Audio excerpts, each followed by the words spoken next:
জুলাই স্মৃতি জাদুঘর উদ্বোধন করলেন প্রধানমন্ত্রী। বললেন, জুলাই গণ অভ্যুত্থানের মহানায়ক দেশের জনগণ।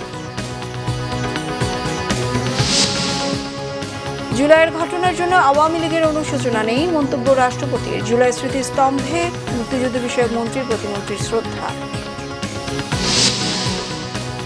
দণ্ডপ্রাপ্ত শেখ হাসিনাকে দিল্লিতে গণমাধ্যমের সাথে কথা বলার সুযোগ দেয় পররাষ্ট্র মন্ত্রণালয়ের ক্ষোভ। এ ধরনের আচরণে ক্ষুব্ধ বাংলাদেশের মানুষ। গণরায়কে উপেক্ষা করে বাঁচার পথ পাবে না বিএনপি, আরেকটি বিপ্লব অনিবার্য, হুঁশিয়ারি জামায়াতের আমিরের। 11 দলীয় ঐক্যের গণসমাবেশ।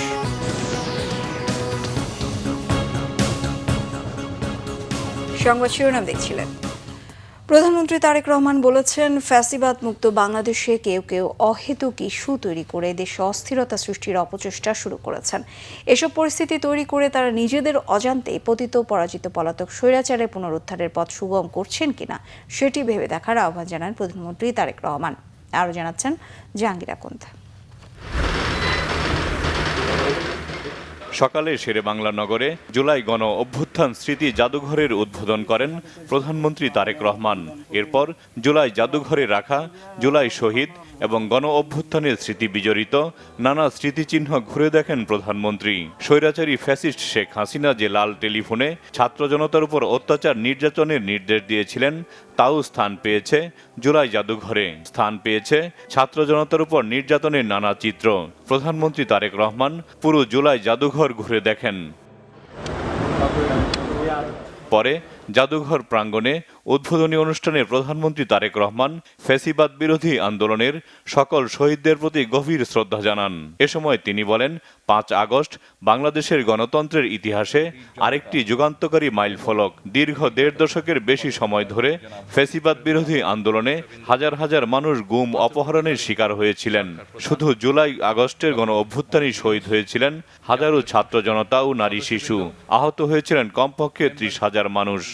জুলাই আগস্টের অভ্যুত্থান ঠেকাতে ফ্যাসিস্ট চক্র হেলিকপ্টার থেকেও গুলি করেও গণতান্ত্রিক জনগণকে হত্যা করেছিল। পরাজিত পতিত বিতাড়িত ফ্যাসিস্টদের এমন নৃশংসতা, এমন বর্বরতা সভ্য জগতে বিরল। আজকের ঐতিহাসিক জুলাই গণ অভ্যুত্থান স্মৃতি জাদুঘর ভবিষ্যতের প্রজন্মের সামনে তাদের পূর্বসূরিদের সাহসী ইতিহাস যেমন তুলে ধরবে, অপরদিকে তাদের সামনে উন্মোচিত হবে বিতাড়িত ফ্যাসিস্টদের মুখোশ। এই স্মৃতি জাদুঘর আমাদের জনগণের সংগ্রাম, আত্মত্যাগ, বেদনা, সাহস ও গণতান্ত্রিক আকাঙ্ক্ষাকে জাতীয় স্মৃতিতে স্থায়ীভাবে ধারণ করার এক ঐতিহাসিক উদ্যোগ। প্রধানমন্ত্রী বলেন, জুলাই অভ্যুত্থান স্মৃতি জাদুঘর বাংলাদেশের মানুষের সামগ্রিক গণতান্ত্রিক অভিযাত্রার সঙ্গে জুলাই গণ অভ্যুত্থানের সম্পর্ক তুলে ধরবে। আমি আশা করি এই জাদুঘর শুধুমাত্র 2024 সালের নৃশংস ঘটনার স্মারক হবে না। এই জাদুঘর বাংলাদেশের মানুষের সামগ্রিক গণতান্ত্রিক অভিযাত্রার সঙ্গে জুলাই গণ অভ্যুত্থানের সম্পর্ক তুলে ধরবে।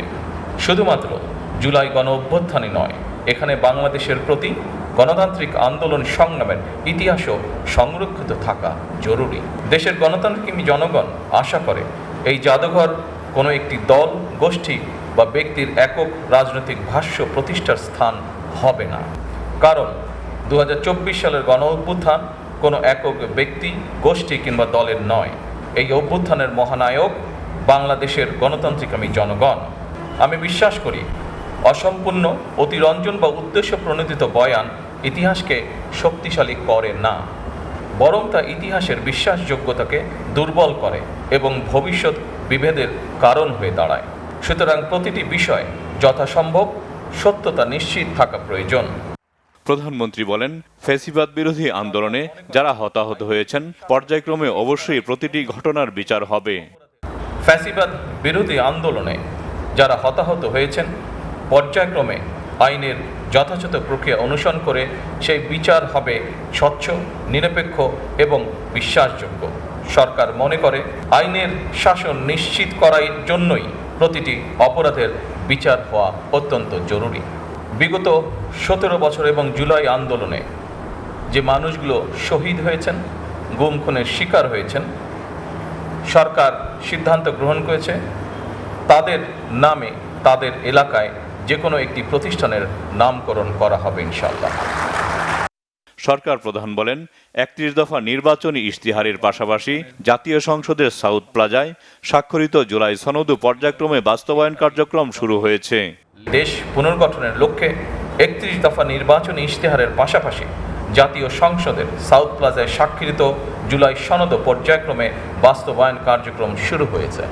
একই সঙ্গে গণভোটের আকাঙ্ক্ষা বাস্তবায়নের লক্ষ্যে জাতীয় সংসদে গঠিত সংবিধান সংশোধন সম্পর্কিত বিশেষ কমিটিও কাজ শুরু করেছে।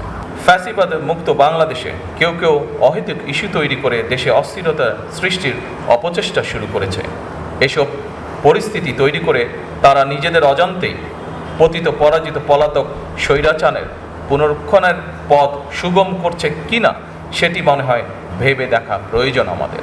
এই বাংলাদেশ আর কখনোই তাবিদারি রাষ্ট্রে পরিণত হবে না ইনশাআল্লাহ। প্রধানমন্ত্রী বলেন, আহত জুলাই যোদ্ধাদের সরকারি হাসপাতালে বিনামূল্যে চিকিৎসা সেবা দেওয়া হচ্ছে। পাশাপাশি গুরুতর আহতদের বিশ্বের বিভিন্ন দেশে চিকিৎসা করানো হচ্ছে।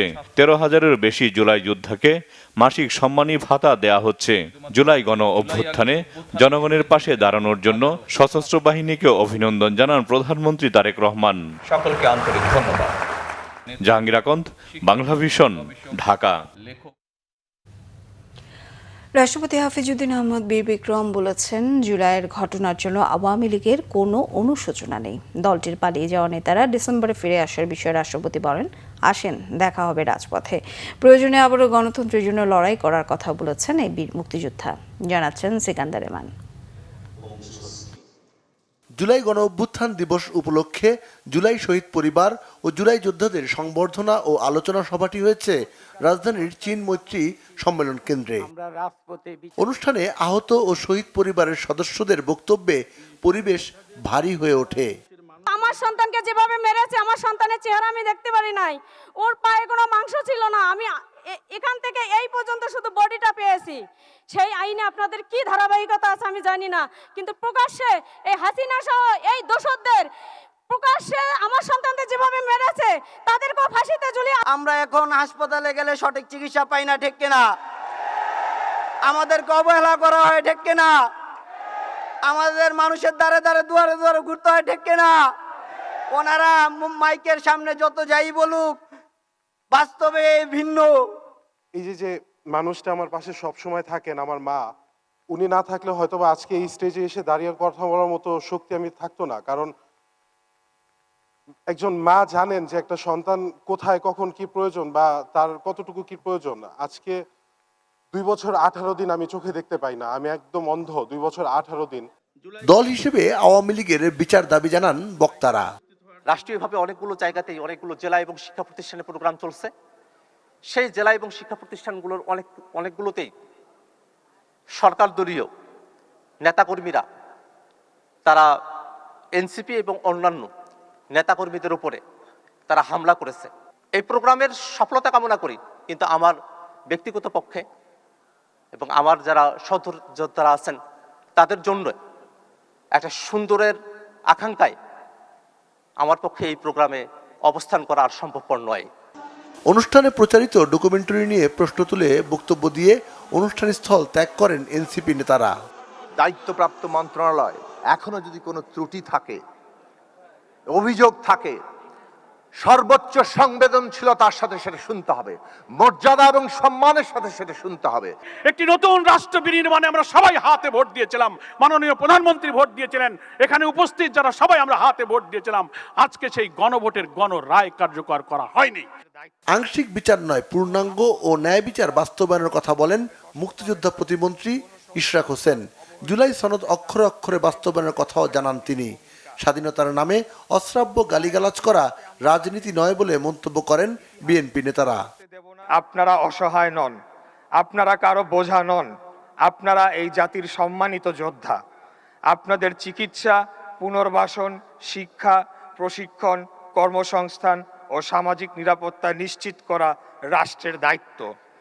কোনো আহত জুলাই যোদ্ধা চিকিৎসার অভাবে কষ্ট পাবেন না, কোনো শহীদ পরিবার অবহেলিত থাকবেন না, এটাই আমাদের আগামী দিনের অঙ্গীকার।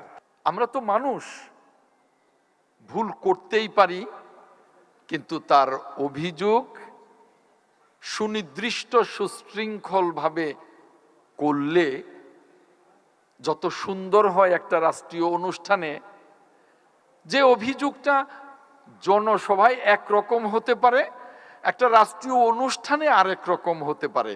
আমার ভাই পরোয়ার বলে গেছেন গণভোটের গণরায় বাস্তবায়ন করতে হবে। আসুন একসাথে বসি। সংবিধান সংশোধন কমিটিতে আপনাদের আহ্বান জানিয়েছে, আপনারা এখনো নাম দেন নাই। গতকালকে প্রথম বৈঠক করেছি। জুলাই জাতীয় সনদের প্রত্যেকটা অক্ষর বাস্তবায়ন করা হবে, আমরা প্রতিশ্রুতি দিয়েছি। আপনারা বলেছেন গণ আকাঙ্ক্ষা গণরায় বাস্তবায়ন করা হবে। সেটা কি সংস্কার পরিষদে গেলে হবে, সংবিধান সংশোধন কমিটিতে গেলে হবে না? রাষ্ট্রপতি হাফিজউদ্দিন আহমদ তার ভাষণে জানান, জাতীয় অনুষ্ঠানে ঐক্য বিনষ্ট করা, বিশৃঙ্খলা করা কারোই কাম্য ছিল না। মাননীয় সংসদ সদস্য আক্তার তিনি তার অনুসারীদেরকে প্রশমিত করার চেষ্টা করেছেন, কিন্তু বাংলাদেশের নেতাকে তো মানে না সহজে অনুসারীরা। প্রতি মুহূর্তেই তারা যে নেতার চেয়ে বড় এটা প্রমাণ দেওয়ার জন্য মুখিয়ে থাকে।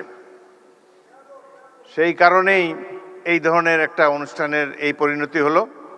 এখানে যারা বিদেশি বসা ছিল, আমি মনে মনে চিন্তা করছিলাম যে ইংরেজিতেই ভাষণ দেব, বিদেশিরা দেখুক 16 বছর আমরা কিভাবে কাটিয়েছি, কিন্তু তারা তো চলেই গিয়েছে। যাই হোক, জাতীয় অনুষ্ঠানে এই ধরনের বিশৃঙ্খলতা মোটেই কাম্য ছিল না। ভবিষ্যতে সবাই ঐক্যবদ্ধ হয়ে গণতন্ত্রের জন্য কাজ করার কথা বলেন হাফিজউদ্দিন আহমদ। আওয়ামী লীগের দেখেন, তাদের কোনো অনুশোচনা নাই। এত অন্যায়, অবিচার, খুন, গুম, মানি লন্ডারিং, হত্যা, নির্যাতন, আয়নাঘর, এতে তারা কোনো লজ্জাবোধ করে না তো। আবার বলে যে ডিসেম্বর মাসে আসেন, দেশে এসে পদার্পণ করবেন। আমরা অপেক্ষা করে আছি, আসেন দেশে। দেশে আছেন, দেখা হবে ইনশাল্লাহ রাজপথে। 27 বছর বয়সে মুক্তিযুদ্ধ করেছি, এখন 82 বছর বয়সে আরেকটা করব বাংলাদেশের জন্য। জুলাই আন্দোলনে শহীদ সদস্যদের পরিবারের হাতে সম্মাননা স্মারক তুলে দেন রাষ্ট্রপতি হাফিজউদ্দিন আহমদ বীর বিক্রম। সিকান্দার রেমান, বাংলা ভিশন, ঢাকা। ঐতিহাসিক জুলাই গণঅভ্যুত্থান দিবস উপলক্ষে রাজধানীর শাহবাগপুরে জুলাই স্মৃতিস্তম্ভে শ্রদ্ধা নিবেদন করেছেন মুক্তিযুদ্ধ বিষয়ক মন্ত্রী আহমেদ আজম খান ও প্রতিমন্ত্রী ইশরাক হোসেন। সকাল 6টায় ফুল দিয়ে শ্রদ্ধা নিবেদন করেন তারা। এছাড়া তথ্য মন্ত্রণালয়, ঢাকা বিভাগীয় কমিশনারের কার্যালয়, ডিআইজি, ঢাকা রেঞ্জ সহ পুলিশের বিভিন্ন পর্যায়ের কর্মকর্তা ও জুলাই অভ্যুত্থান অধিদপ্তরের পক্ষ থেকে শ্রদ্ধা নিবেদন করা হয়। পরে জুলাই গণঅভ্যুত্থানের আত্মত্যাগকারী শহীদদের স্মরণ করে মুক্তিযুদ্ধ বিষয়ক মন্ত্রী জানান, জুলাইয়ের মধ্য দিয়ে যে পরিবর্তন শুরু হয়েছে তা নির্বাচিত সরকার অব্যাহত রাখবে। আর ছাত্র জনতার গণঅভ্যুত্থান গণতন্ত্র পুনঃপ্রতিষ্ঠায় ভূমিকা রেখেছে উল্লেখ করে মুক্তিযুদ্ধ বিষয়ক প্রতিমন্ত্রী ইশরাক হোসেন বলেন, জুলাই মাসে বিভিন্ন ক্যাম্পাসে বিশৃঙ্খলার পেছনে পতিত ফ্যাসিবাদী শক্তির ইন্ধন থাকতে পারে, তবে দুষ্কৃতিকারীদের কোনো ষড়যন্ত্রে সফল হতে দেবে না বিএনপি। মুক্তিযুদ্ধ বিষয়ক মন্ত্রণালয় এবং যারা জুলাই অব্যাহত ছিল, জুলাই আন্দোলন যে শুধুমাত্র একটি গণঅভ্যুত্থান নয়, এ যে পরিবর্তনের একটা অনেক বড় অধ্যায় শুরু হয়েছে, সেটাও আমাদের বাংলাদেশের নির্বাচিত সরকার এবং সরকারের মাননীয় প্রধানমন্ত্রী জনাব তারেক রহমান তার যাত্রা শুরু করেছেন। বিগত কয়েকদিন আমরা যারা গণ অভ্যুত্থানের পক্ষের শক্তি ছিলাম, বিভিন্ন ক্যাম্পাসে আমরা দেখেছি একটি অস্থিতিশীল পরিস্থিতি তৈরি করা হচ্ছে। আমি মনে করি এটা দীর্ঘমেয়াদে একটি ষড়যন্ত্রের অংশ হতে পারে। এই ষড়যন্ত্রের মাধ্যমে যারা পতিত ফ্যাসিবাদ, যারা বাংলাদেশ থেকে হাজার হাজার কোটি টাকা লুটপাট করে নিয়ে গিয়েছে, সেই অর্থ আবার বাংলাদেশে বিনিয়োগ করে দেশকে অস্থিতিশীল করে হয়তো ফেরার চেষ্টা করতে পারে। যদি তারা ফেরত আসে, তাহলে তাদের এই গণহত্যার জন্য যে তাদের ফাঁসির রায় হয়েছে, সেটিকে কার্যকর করার মাধ্যমেই তাদের বাংলাদেশের রাজনীতির ইতি টানা হবে ইনশাআল্লাহ। মৃত্যুদণ্ডপ্রাপ্ত পলাতক আসামি শেখ হাসিনাকে দিল্লিতে গণমাধ্যমের সঙ্গে মতবিনিময় করার সুযোগ দেয়ায় তীব্র ক্ষোভ প্রকাশ করেছে বাংলাদেশ সরকার। বুধবার রাতে পররাষ্ট্র মন্ত্রণালয়ের এক বিবৃতিতে ক্ষোভ প্রকাশ করা হয়। এতে বলা হয়, আত্মগোপনে থাকা দণ্ডপ্রাপ্ত গণহত্যাকারী শেখ হাসিনাকে বুধবার সন্ধ্যায় নয়াদিল্লিতে গণমাধ্যমের সঙ্গে সরাসরি আলাপচারিতার অনুমতি দেয়ায় বাংলাদেশ ক্ষুব্ধ। দুই দেশের দ্বিপাক্ষিক সম্পর্ক পুনর্গঠনে এই ঘটনার সম্ভাব্য প্রভাব সম্পর্কে ভারত সরকারকে আগে থেকে উদ্বেগ জানানো সত্ত্বেও এই সংবাদ সম্মেলন আয়োজন করতে দেয়া হয়েছে। বিবৃতিতে বলা হয়েছে, বাংলাদেশের মানুষ জুলাই বিপ্লবের দ্বিতীয় বার্ষিকী পালন করছে। সেদিন ভারতের মাটিতে শেখ হাসিনার এই মতবিনিময় বাংলাদেশের সার্বভৌমত্বের প্রতি এক চরম অবমাননা এবং জুলাই বিপ্লবের শহীদদের প্রতি এক গুরুতর অসম্মান। ভারতের এ ধরনের আচরণ দুদেশের সম্পর্কের জন্য ক্ষতিকর বলে উল্লেখ করা হয় পররাষ্ট্র মন্ত্রণালয়ের বিবৃতিতে। ক্রিকেটার ও আওয়ামী লীগের সাবেক এমপি সাকিব আল হাসানের মাগুরার বাড়িতে হামলা হয়েছে। বুধবার রাত আনুমানিক 8:45টার দিকে একদল ক্ষুব্ধ জনতা সাকিবের বাড়ির সামনে জড়ো হয়। এ সময় বাড়ি লক্ষ্য করে পরপর হাত বোমা ও ইট পাটকেল নিক্ষেপ করে। পুলিশ জানায়, ভারতে ফরেন প্রেস ক্লাবে অনুষ্ঠিত সংবাদ সম্মেলনে সাবেক প্রধানমন্ত্রী শেখ হাসিনা ভার্চুয়ালি যুক্ত হওয়ার পরপরই এই হামলার ঘটনা ঘটে। হামলায় বাড়ির বিভিন্ন কাচের জানালা ভেঙে যায়। সে সময় বাড়িতে কোনো সদস্য ছিলেন না। খবর পেয়ে এলাকায় অতিরিক্ত পুলিশ মোতায়েন করা হয়।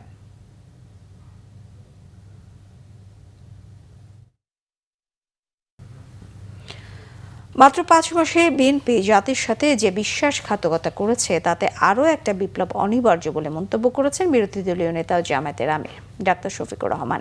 তিনি বলেন, গণভোটের রায় বাস্তবায়ন না করে বিএনপি জাতির সাথে ধোঁকাবাজি করেছে। ফ্যাসিবাদী আচরণ না ছাড়লে বাঁচার পথ পাবে না বিএনপি। জুলাই গণ অভ্যুত্থানের দ্বিতীয় বার্ষিক উপলক্ষে রাজধানীর জাতীয় মসজিদ বায়তুল মোকাররমের দক্ষিণ গেটে 11 দলীয় ঐক্যের উদ্যোগে গণসমাবেশে তিনি কথা বলেন। সমাবেশে জামায়াতের আমির বলেন, জুলাই শহীদদের নিয়ে ভাগ বাটোয়ারা বন্ধ করতে হবে। তাদের নিয়ে কোনো রাজনীতি দেখতে চায় না বলে জানান। এ সময় বাংলাদেশ খেলাফত মজলিসের আমির মামুনুল হক বলেন, দেশে আবারও জালিমের সরকার তৈরির পায়তারা করছে বিএনপি। এ সময় 11 দলীয় ঐক্যের বক্তারা অভিযোগ করেন, গত কয়েকদিন ধরে দেশের শিক্ষাঙ্গনে যে পরিস্থিতি সৃষ্টি হয়েছে তাতে ছাত্র শিক্ষক সবাই আতঙ্কগ্রস্ত। গণরুমে ও গেস্ট রুমে সে ফ্যাসিবাদী সংস্কৃতি আবারও ফিরে আসছে কিনা সে প্রশ্নও রাখেন তারা। 70 বার মানুষের রায়কে অপমান করবেন না, অপমান করে বাঁচার পথ খুঁজে পাবেন না। জনগণের রায়কে যারাই অপমান করেছে তাদেরকে অপমানজনকভাবে পালাতে হয়েছে। শিক্ষাঙ্গনের ছাত্র এবং শিক্ষকরা তারা আতঙ্কগ্রস্ত। সেই গণরুম গেস্ট রুম সেই ফ্যাসিবাদ আবার নতুন অ্যাপ্রন গায়ে দিয়ে চলে আসছে কিনা।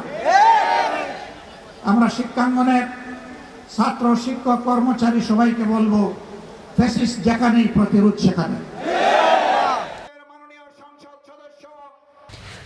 প্রধানমন্ত্রী তারেক রহমানের আনুষ্ঠানিক উদ্বোধনের পর জুলাই স্মৃতি জাদুঘরে প্রবেশ করেন শহীদ পরিবার এবং জুলাই গণ অভ্যুত্থানে আহতরা। গণ অভ্যুত্থানের রক্তঝরা দিন, আত্মত্যাগ আর লড়াইয়ের নানা স্মৃতি দিয়ে সাজানো হয়েছে জুলাই স্মৃতি জাদুঘর। শুভ মাহফুজের রিপোর্ট। জুলাই আগস্টের রক্তঝরা দিনগুলোতে স্বৈরাচার বিরোধী আন্দোলনে সাধারণ মানুষের যে অদম্য লড়াই আর আত্মত্যাগ তা ইতিহাসের পাতায় জীবন্ত করে রাখতেই এই জুলাই স্মৃতি জাদুঘর।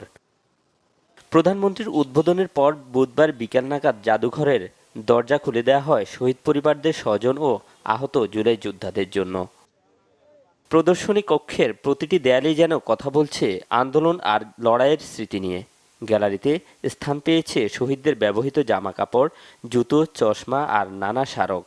এই জাদুঘর সব প্রজন্মের জন্য দৃষ্টান্ত হয়ে উঠবে আশা শহীদ স্বজনদের। যে ম্যাসাকারটা চালিয়েছিল সেই ম্যাসাকার যেখান থেকে করেছিল, যেখানে বসে করেছিল সেই জায়গাটা এখন মিউজিয়াম হয়েছে। আমরা এটা আজকে দেখতে আসছি প্রথম দিন। এখানে এসে দেখলাম যে পাবলিকের মানে যে জনরোষের যে প্রতিফলন বা ফেসিবাদের বিরুদ্ধে যে প্রতিফলন, সেটা এখানে না এসে দেখলে বোঝা যাবে না। যেই মায়ের বুক খালি হয়েছে, যেই বাবার বুক খালি হয়েছে তারাই জানে।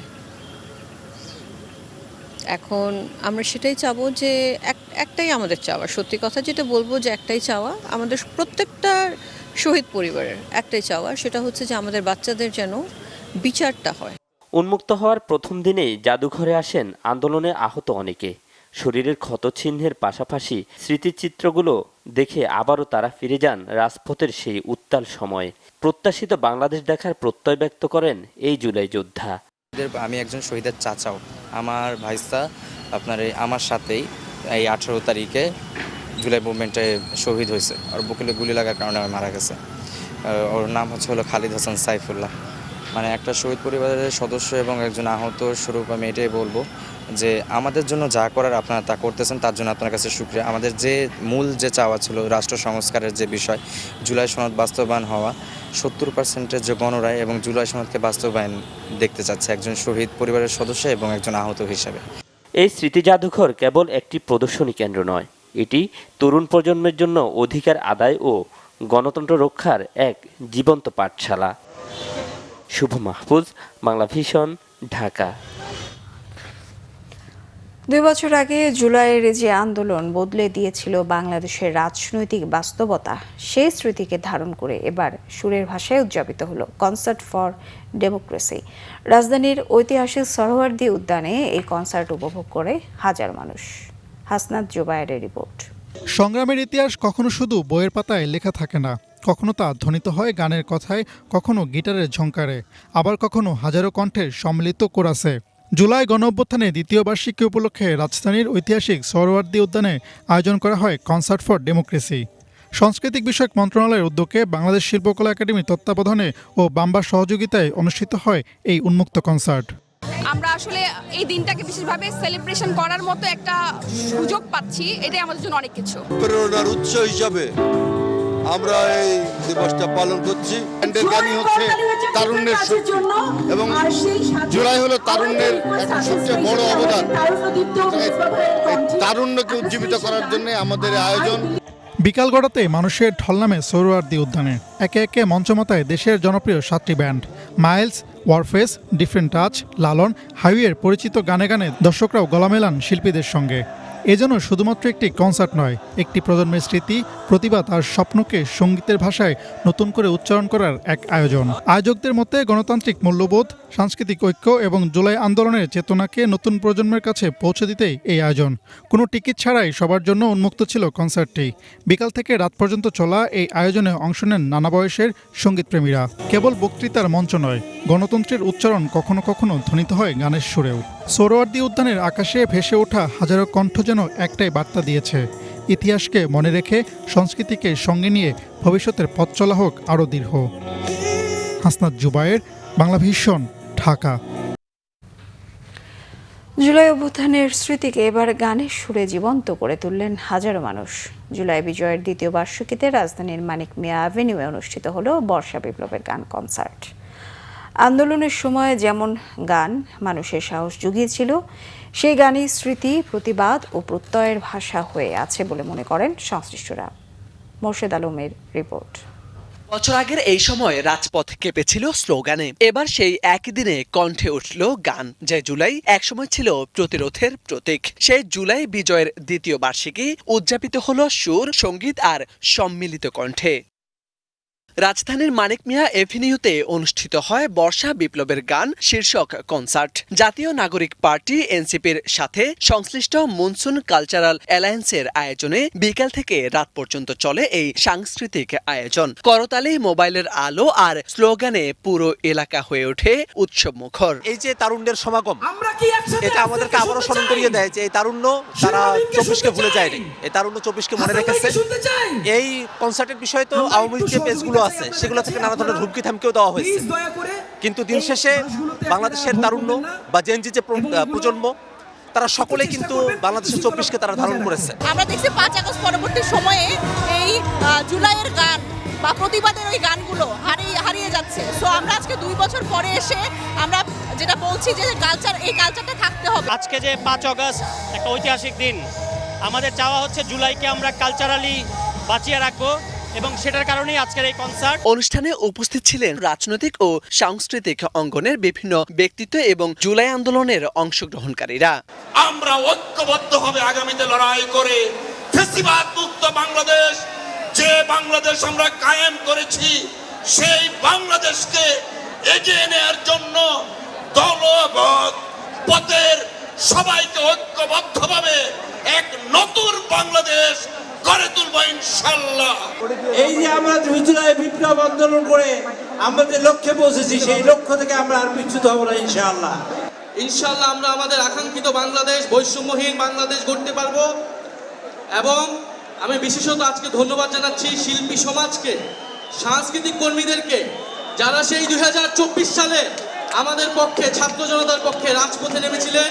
আমরা তাদেরকে আজকে ধন্যবাদ জানাচ্ছি এবং তাদেরকে আমরা আজকে একটা ট্রিবিউট জানাচ্ছি। সবাইকে শপথ নিতে হবে, আমরা একটা পরিবর্তিত বাংলাদেশ বিনির্মাণ করব, যেখানে সবাই আমরা সাম্য, মানবিক মর্যাদা এবং সামাজিক ন্যায় বিচারের ভিত্তিতে আমরা একটা বৈষম্যহীন বাংলাদেশ সবাইকে মিলে আমরা গড়ে তুলব।